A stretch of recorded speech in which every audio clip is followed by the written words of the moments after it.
Assalamualaikum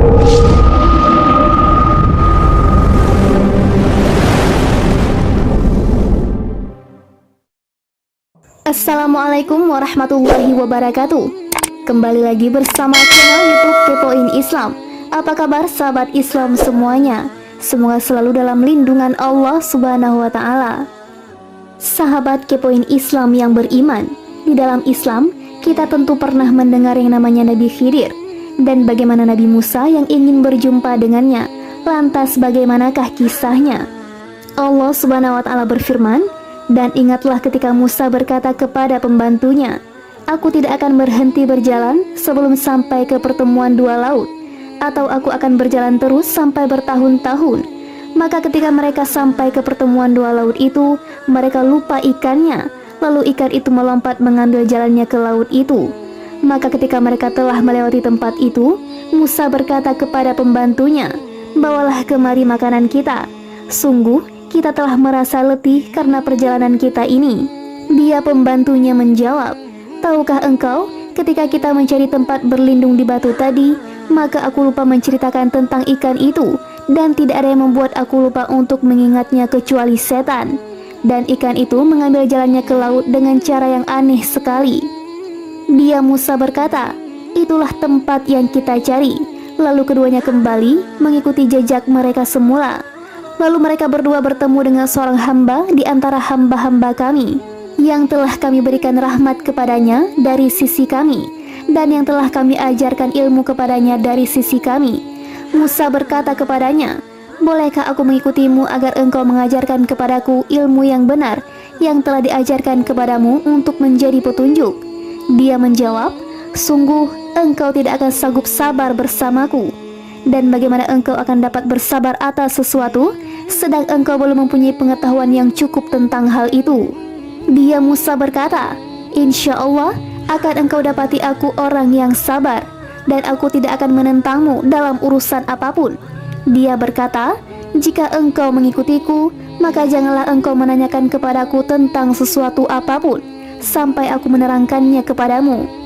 Maka berjalanlah keduanya hingga ketika keduanya menaiki perahu, lalu dia melubanginya. Dia Musa berkata, "Mengapa engkau melubangi perahu itu? Apakah untuk menenggelamkan penumpangnya? Sungguh engkau telah berbuat suatu kesalahan yang besar." Dia berkata, "Bukankah sudah aku katakan bahwa sesungguhnya engkau tidak akan mampu sabar bersamaku?" Dia Musa berkata, "Janganlah engkau menghukum aku karena kelupaanku, dan janganlah engkau membebani aku dengan suatu kesulitan dalam urusanku." Maka berjalanlah keduanya hingga ketika keduanya berjumpa dengan seorang anak muda, maka dia membunuhnya. Dia Musa berkata, "Mengapa engkau bunuh jiwa yang bersih? Bukan karena dia membunuh orang lain? Sungguh engkau telah melakukan sesuatu yang sangat mungkar." Dia berkata, "Bukankah sudah kukatakan kepadamu bahwa engkau tidak akan mampu sabar bersamaku?" Dia Musa berkata, "Jika aku bertanya kepadamu tentang sesuatu setelah ini, maka jangan lagi engkau memperbolehkan aku menyertaimu. Sesungguhnya engkau sudah cukup bersabar menerima alasan dariku." Maka keduanya berjalan hingga ketika keduanya sampai kepada penduduk suatu negeri. Mereka berdua meminta dijamu oleh penduduknya, tetapi mereka atau penduduk negeri itu tidak mau menjamu mereka. Kemudian keduanya mendapatkan dinding rumah yang hampir roboh di negeri itu, lalu dia menegakkannya. Dia Musa berkata, "Jika engkau mau, niscaya engkau dapat meminta imbalan untuk itu." Dia berkata, "Inilah perpisahan antara aku dengan engkau. Aku akan memberikan penjelasan kepadamu atas perbuatan yang engkau tidak mampu sabar terhadapnya. Adapun perahu itu adalah milik orang miskin yang bekerja di laut. Aku bermaksud merusaknya karena di hadapan mereka ada seorang raja yang akan merampas setiap perahu. Dan adapun anak muda atau kafir itu, kedua orang tuanya mukmin, dan kami khawatir kalau dia akan memaksa kedua orang tuanya kepada kesesatan dan kekafiran. Kemudian kami menghendaki sekiranya Rob mereka menggantinya dengan seorang anak lain yang lebih baik kesuciannya daripada anak itu dan lebih sayang kepada ibu bapaknya. Dan adapun dinding rumah itu adalah milik dua anak yatim di kota itu, yang di bawahnya tersimpan harta bagi mereka berdua, dan ayahnya seorang yang saleh. Maka Robmu menghendaki agar keduanya sampai dewasa, dan keduanya mengeluarkan simpanannya itu sebagai rahmat dari Robmu. Apa yang kuperbuat bukan menurut kemauanku sendiri. Itulah keterangan perbuatan-perbuatan yang engkau tidak sabar terhadapnya. Quran Surah Al-Kahfi ayat 60-82. Sebagian ahli kitab menuturkan, Musa berpergian untuk menemui Khidir adalah Musa bin Mansa bin Yusuf bin Yakub bin Ishak bin Ibrahim al-Khalil. Pendapat ini diikuti sebagian kalangan yang menukil dari lembaran dan kitab-kitab milik ahli kitab seperti Nauf bin Fadalah, Al-Himyari, Asyami, Al-Bakali. Ada yang menyebut ia orang Damaskus, ibunya adalah istri Ka'ab al-Ahbar. Imam Bukhari menuturkan, Al-Humaydi bercerita kepada kami, Sufyan bercerita kepada kami, Amr bin Dinar bercerita kepada kami. Ia berkata, Sa'id bin Jubair mengabarkan kepadaku. Ia berkata, aku berkata kepada Ibnu Abbas. Naufa al-Bakali mengatakan bahwa Musa, kawan Khidir, bukan Musa Bani Israel. Ibnu Abbas kemudian berkata, si musuh Allah itu berdusta. Ubay bin Ka'ab bercerita kepadaku, ia pernah mendengar Rasulullah SAW bersabda, suatu ketika Musa berkhutbah di hadapan Bani Israel. Lalu ia ditanya, siapa manusia yang paling berilmu? Aku, jawab Musa. Allah kemudian menegur Musa karena tidak menyatakan yang paling tahu adalah Allah. Allah kemudian mewahyukan kepadanya, sungguh aku memiliki seorang hamba di tempat pertemuan antara dua lautan. Dia lebih berilmu darimu. Musa bertanya, ya Rob, bagaimana aku bisa menemuinya? Allah menjawab, bawalah seekor ikan dan letakkan dalam keranjang. Saat kau kehilangan ikan itu, disitulah dia berada. Musa kemudian mengambil seekor ikan, lalu ia letakkan dalam keranjang. Musa kemudian pergi dengan ditemani pelayannya, Yusha bin Nun. Saat menghampiri sebongkah batu besar, keduanya merebah kemudian tidur. Ikan yang ada dalam keranjang kemudian bergerak-gerak, keluar dari keranjang lalu jatuh ke lautan. Si ikan mengambil jalan menuju lautan. Allah menahan ikan tersebut untuk berenang jauh. Ia seperti terikat. Saat Musa bangun, pelayan Musa lupa tidak memberitahukan perihal itu padanya. Mereka meneruskan perjalanan selama sisa siang hari itu dan malam harinya. Pada keesokan hari, Musa berkata kepada pelayannya, bawalah kemari makanan kita. Sungguh kita telah merasa letih karena perjalanan kita ini. Ibnu Abbas mengatakan, Musa tidak merasa letih hingga melampaui tempat yang diperintahkan Allah. Pelayannya kemudian berkata, tahukah engkau, ketika kita mencari tempat berlindung di batu tadi, maka aku lupa menceritakan tentang ikan itu, dan tidak ada yang membuat aku lupa untuk mengingatnya kecuali setan. Dan ikan itu mengambil jalannya ke laut dengan cara yang aneh. Ibnu Abbas mengatakan, si ikan berjalan menyelinap, sementara Musa dan pelayannya merasa heran karena hal itu. Musa kemudian berkata padanya, itulah tempat yang kita cari. Lalu keduanya kembali mengikuti jejak mereka semula. Ibnu Abbas meneruskan, keduanya kembali meniti jejak semula hingga tiba di bongkahan batu besar itu. Di sana ada seorang lelaki mengenakan penutup kepala. Musa kemudian menyampaikan salam kepadanya. Lalu Khidir bertanya, dari mana kedamaian bisa muncul di negerimu?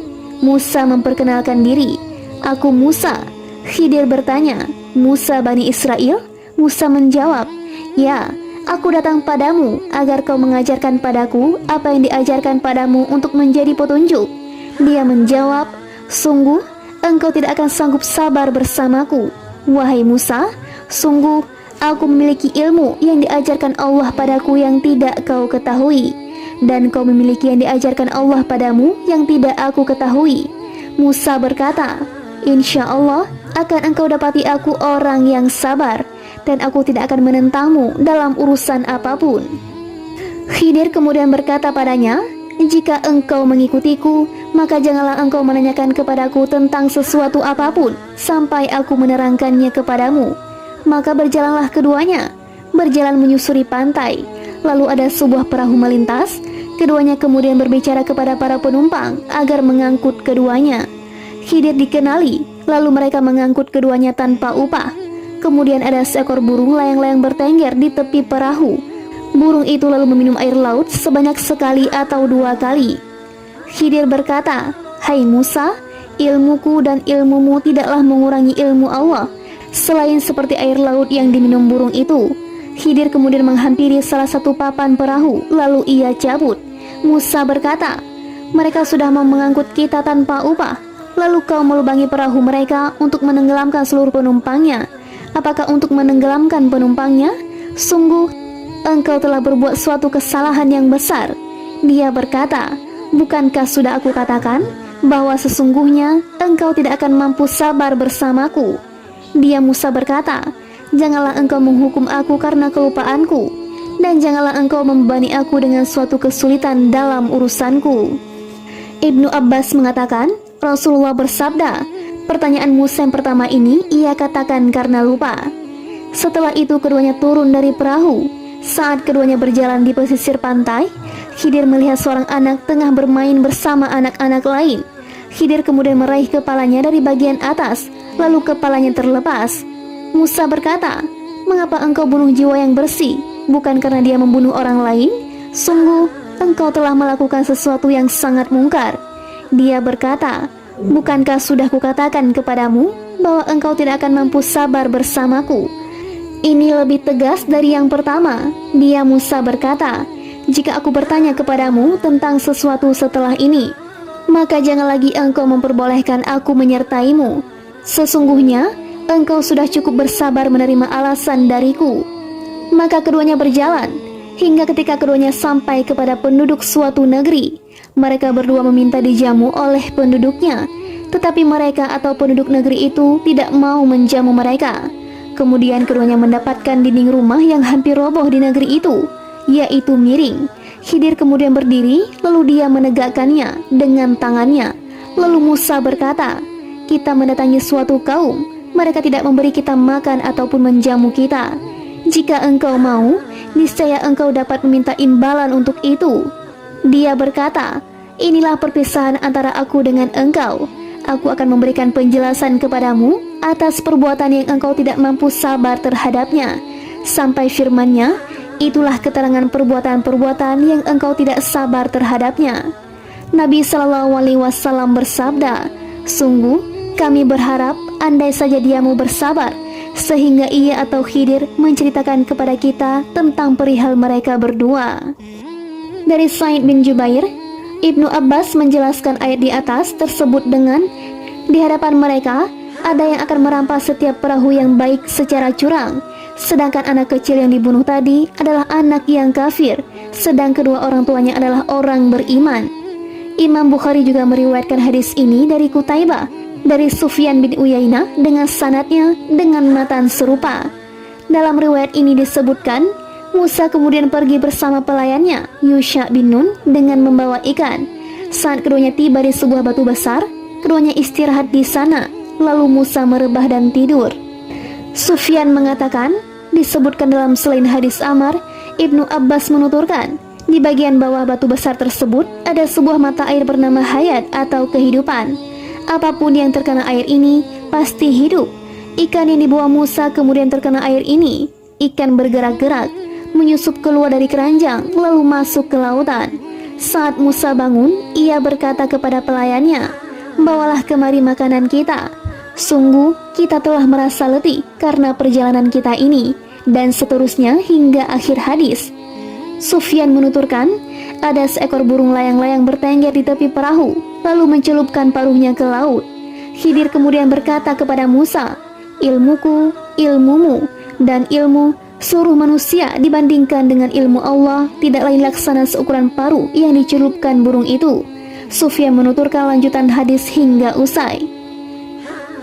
Imam Bukhari menuturkan, Ibrahim bin Musa bercerita kepada kami, Hisham bin Yusuf bercerita kepada kami, bahwa Ibnu Juraid mengabarkan kepada mereka. Ia berkata, Ya'la bin Muslim dan Amar bin Dinar mengabarkan kepadaku. Dari Sa'id bin Jubair, ia berkata, suatu ketika, kami berada di dekat Ibnu Abbas di rumahnya. Ia kemudian berkata, bertanyalah kepadaku. Aku kemudian berkata, wahai Ibnu Abbas, semoga Allah menjadikanku sebagai tebusan bagimu. Di Kufah ada seorang penceramah, namanya Nauf. Ia mengatakan bahwa ia Musa yang bersama Khidir, bukan Musa Bani Israel. Amar berkata padaku, Ibnu Abbas berkata, si musuh Allah itu berdusta. Sementara Ya'la berkata, Ibnu Abbas berkata, Ubay bin Ka'ab bercerita kepadaku. Ia berkata, Rasulullah bersabda, Musa Rasul Allah. Beliau meneruskan, suatu ketika Musa menyampaikan peringatan kepada orang-orang. Hingga setelah air mata berderayan dan hati melunak, Musa berlalu. Ia kemudian disusul seorang lalu bertanya, Wahai utusan Allah, apakah di bumi ini ada orang yang lebih berilmu darimu? Tidak, jawab Musa. Allah kemudian menegur Musa karena tidak mengatakan bahwa yang paling tahu adalah Allah. Dikatakan kepada Musa, ada. Musa bertanya, Ya Rob, di mana dia? Allah menjawab, di tempat pertemuan dua lautan. Musa berkata, Ya Rob, berikan tandanya agar aku bisa mengetahui. Amar berkata kepadamu. Ibnu Abbas berkata, tempat di mana ikan yang kau bawa hilang. Sementara Ya'la berkata kepadaku, ambillah ikan yang sudah mati, dan di mana ikan tersebut dihidupkan, disitulah hamba tersebut berada. Musa kemudian mengambil seekor ikan, lalu ia letakkan di dalam keranjang.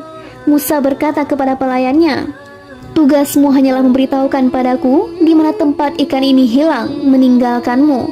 Pelayannya berkata, itu bukan pekerjaan susah. Itulah maksud firman Allah. Dan ingatlah ketika Musa berkata kepada pembantunya, Yusha bin Nun. Riwayat ini bukan bersumber dari Sa'id bin Jubair. Ibnu Abbas meneruskan, saat Musa berteduh di bawah bongkahan batu besar di sebuah tempat yang lembab, tanpa diduga ikan tersebut bergerak-gerak saat Musa terlelap. Pelayannya berkata, aku tidak mau membangunkannya. Saat Musa bangun, si pelayan tersebut lupa. Ikan tersebut bergerak-gerak hingga masuk ke laut. Allah menahan aliran air laut hingga ikan tersebut tidak berenang jauh, hingga seakan-akan memberikan jejak di sebuah batu. Amar berkata padaku, seperti ini jejaknya di batu. Amar melingkarkan 2 jari jempol dan 2 jari telunjuk. Bawalah kemari makanan kita. Sungguh kita telah merasa letih karena perjalanan kita ini. Pelayan Musa berkata, Allah menghilangkan rasa letihmu. Ini bukan riwayat dari Sa'id. Pelayan Musa memberitahukan di mana tempat ikan tersebut hilang. Keduanya kemudian kembali lalu bertemu Khidir. Utsman bin Abu Sulaiman berkata padaku, di atas sajadah hijau di tepi laut. Sa'id bin Jubair berkata, dengan kepala tertutup baju, salah satu ujung menutupi kedua kaki dan ujung lainnya menutupi kepala. Musa kemudian mengucapkan salam padanya.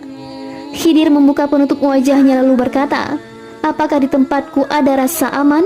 Siapa kamu? Musa menjawab, aku Musa. Khidir bertanya, Musa Bani Israel? Ya, jawab Musa. Ada perlu apa? Tanya Khidir. Musa berkata, aku datang agar engkau mengajarkan kepadaku ilmu yang benar yang telah diajarkan kepadamu untuk menjadi petunjuk.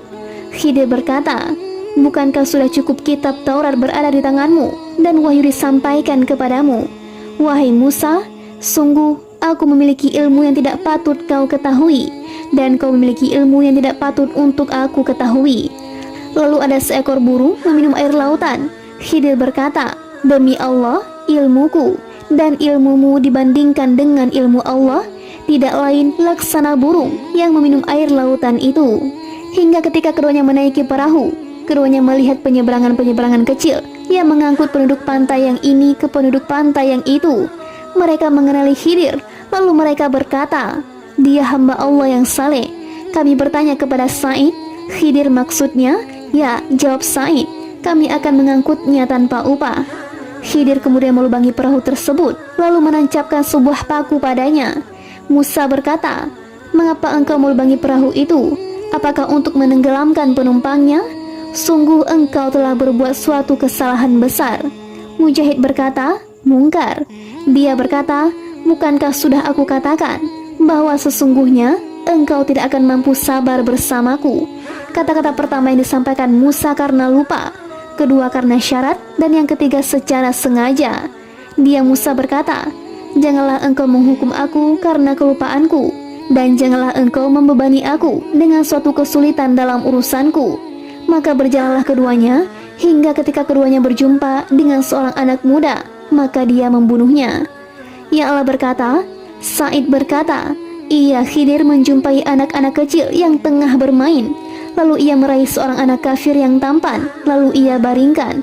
Kemudian ia sembelih dengan sebilah pisau. Dia Musa berkata, "Mengapa engkau bunuh jiwa yang bersih? Bukan karena dia membunuh orang lain yang belum pernah melakukan dosa." Ibnu Abbas membaca, "Yang bersih dan muslim, seperti katamu, anak kecil yang suci bersih." Keduanya kemudian berlalu. Kemudian keduanya mendapatkan dinding rumah yang hampir roboh di negeri itu. Lalu dia menegakkannya. Sa'id berisyarat dengan tangannya seperti ini. Ia mengangkat tangannya hingga dinding tersebut tegak kembali. Ya Allah berkata, aku kira Sa'id berkata. Khidir mengusap dinding tersebut dengan tangannya. Dinding kemudian tegak kembali. Dia Musa berkata, "Jika engkau mau, niscaya engkau dapat meminta imbalan untuk itu." Sa'id berkata, "Upah untuk kita makan." Karena di hadapan mereka, di depan mereka, Ibnu Abbas membaca, "Amamahum malikun." Di depan mereka ada seorang raja. Para perawi meriwayatkan dari selain Sa'id, raja tersebut bernama Hudad bin Budad, dan anak kecil yang dibunuh bernama Jaisur. Ada seorang raja yang akan merampas setiap perahu. Aku ingin menyembunyikan perahu ini saat melintas di hadapan raja, sehingga raja membiarkannya. Tidak ia rampas. Kemudian setelah raja berlalu, mereka bisa memperbaiki perahu ini kembali, lalu mereka manfaatkan lagi. Sebagian di antara mereka ada yang berkata, mereka menyumpalnya dengan botol. Yang lain berkata, mereka menyumpalnya dengan tir. Kedua orang tuanya mukmin, sementara si anak tersebut kafir. Dan kami khawatir kalau dia akan memaksa kedua orang tuanya kepada kesesatan dan kekafiran, yaitu rasa cinta terhadap si anak akan membuat keduanya mengikuti agama si anak tersebut. Kemudian kami menghendaki sekiranya Rob mereka menggantinya dengan seorang anak lain yang lebih baik kesuciannya daripada anak itu. Sebagai tanggapan atas perkataan Musa, "Mengapa engkau bunuh jiwa yang bersih?" dan lebih sayang kepada ibu bapaknya. Lebih dalam kasih sayangnya kepada ibu bapaknya melebihi anak pertama yang dibunuh Khidir. Selain Sa'id mengatakan, keduanya, Musa dan Khidir, mengganti anak tersebut dengan seorang anak wanita. Sementara Daud bin Ashim meriwayatkan dari sejumlah orang, dia adalah anak perempuan. Abdur Razak juga meriwayatkan hadis ini dari Ma'mar, dari Abu Ishaq, dari Sa'id bin Jubair, dari Ibnu Abbas. Ia menuturkan, Musa menyampaikan khutbah kepada Bani Israel, lalu ia berkata, "Tak seorang pun yang lebih mengetahui Allah dan perintahnya dariku." Allah kemudian memerintahkan Musa untuk menemui orang tersebut atau Khidir. Ibnu Abbas menuturkan kisah yang hampir sama seperti kisah di atas. Seperti itu juga Muhammad bin Ishaq dari Hasan bin Umarah, dari Hakam bin Uyainah, dari Sa'id bin Jubair, dari Ibnu Abbas, dari Ubay bin Ka'ab, dari Rasulullah dengan kisah yang hampir sama seperti di atas. Juga diriwayatkan Al-Aufa dari Ibnu Abbas secara mauquf. Az-Zuhri meriwayatkan dari Ubaidullah bin Abdullah bin Utbah bin Mas'ud dari Ibnu Abbas. Ia berdebat dengan Hur bin Qais bin Hisin Al-Fazari tentang kawan Musa. Ibnu Abbas berkata, dia Khidir. Ubay bin Ka'ab kemudian melintas di hadapan keduanya. Ibnu Abbas lalu memanggilnya dan berkata, "Aku sedang berdebat dengan sahabatku ini tentang kawan Musa, di mana ia bertanya kepada Allah, bagaimana cara untuk menemuinya. Apa kau mendengar sesuatu terkait masalah ini dari Rasulullah?" Ubay menjawab, "Ya." Ubay kemudian menyebutkan hadis terkait kisah ini hingga tuntas. Firman-Nya, "Dan adapun dinding rumah itu adalah milik dua anak yatim di kota itu." As-Suhaili mengatakan, kedua anak yatim itu adalah Ashram dan Suraim, anak Kashi, yang di bawahnya tersimpan harta bagi mereka berdua. Menurut salah satu pendapat, harta tersebut berupa emas, seperti yang disampaikan Ikrimah. Yang lain menyebut ilmu. Seperti yang dikatakan Ibnu Abbas, mungkin lebih tepatnya, harta tersebut berupa lau emas bertuliskan ilmu. Al-Bazzar menuturkan, Ibrahim bin Sa'id Al-Jauhari bercerita kepada kami, Bishr bin Munzir bercerita kepada kami, Harits bin Abdullah Al-Yashabi bercerita kepada kami, dari Iyasi bin Abbas Al-Ghassani, dari Ibnu Hujairah, dari Abu Dzar. Ia menghubungkan sanad hadis ini hingga Rasulullah atau marfu. Ia menuturkan, harta simpanan yang disebut Allah dalam kitabnya adalah lau dari emas tak berlubang berisi tulisan. Aku heran dengan orang yang meyakini takdir, bagaimana ia bisa lelah. Aku heran dengan orang yang mengingat neraka, kenapa ia tertawa.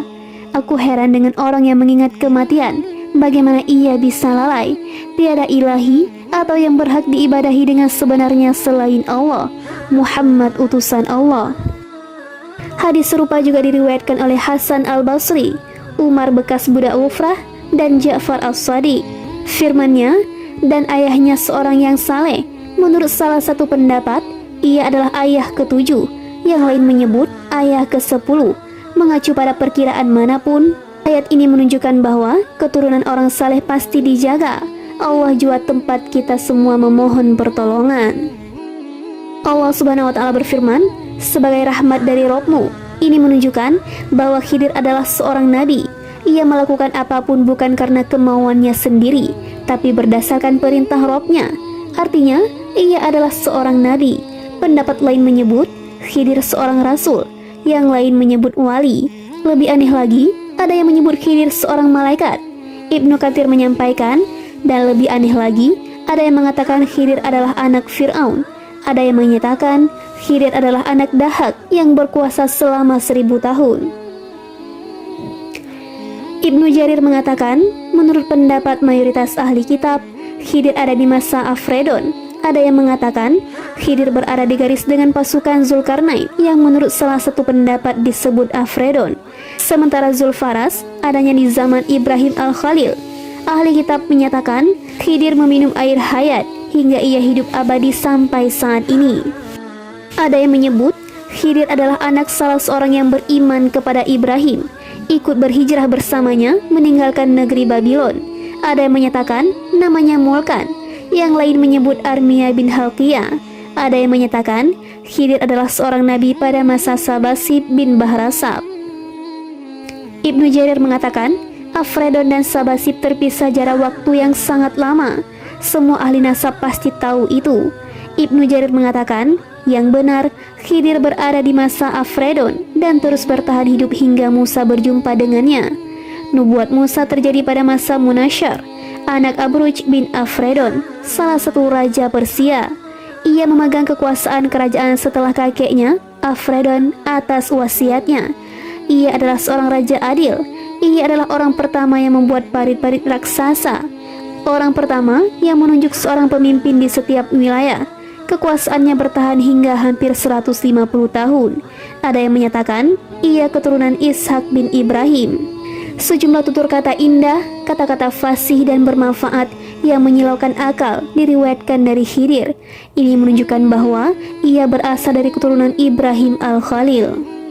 Allah Subhanahu wa Ta'ala berfirman, dan ingatlah ketika Allah mengambil perjanjian dari para nabi. Sungguh, apa saja yang aku berikan kepadamu berupa kitab dan hikmah, kemudian datang kepadamu seorang rasul yang membenarkan apa yang ada padamu. Niscaya kamu akan sungguh-sungguh beriman kepadanya dan menolongnya. Allah berfirman, apakah kamu mengakui dan menerima perjanjianku terhadap yang demikian itu? Mereka menjawab, kami mengakui. Allah berfirman, kalau begitu, saksikanlah hai para nabi, dan aku menjadi saksi pula bersama kamu. Quran Surah Ali Imran ayat 81. Allah mengambil perjanjian dari para nabi agar beriman dengan nabi-nabi setelahnya dan membelanya. Ini mengharuskan mereka harus beriman kepada Nabi Muhammad SAW, karena beliau adalah penutup para nabi. Untuk itu, setiap nabi yang menjumpai beliau harus beriman dan membela beliau. Andai Khidir hidup di masa beliau, tentu harus mengikuti beliau, berkumpul bersama beliau dan membela beliau. Juga tentu ikut serta di bawah panji beliau bersama pasukan lain saat perang Badar. Seperti halnya Jibril dan para pemimpin malaikat juga ikut berperang di bawah panji beliau. Intinya, Khidir adalah seorang nabi. Ini benar, atau seorang rasul menurut salah satu pendapat, atau seorang malaikat menurut pendapat lain. Bagaimanapun juga, Jibril adalah pemimpin para malaikat.